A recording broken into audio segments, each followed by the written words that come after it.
Hello friends, in this video I will show you how to print a nozzle check pattern and how to clean the printhead on your brother device. In this case it is MFC-J2330 model. So first press on this button, go to maintenance,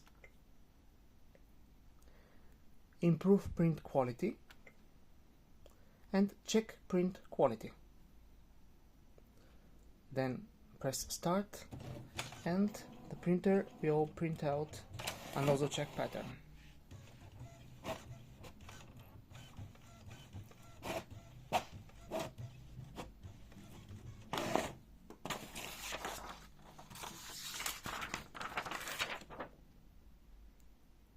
It is great.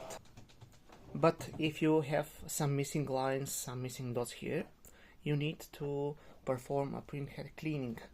Here we have to answer the questions about the quality of the printing. If everything is okay like our printer, we press no, then return to maintenance and printhead cleaning. Press it. You can choose from black only and color only and all of the colors. Press the needed color and proceed with printer cleaning. So that's it. Thank you very much. Good luck.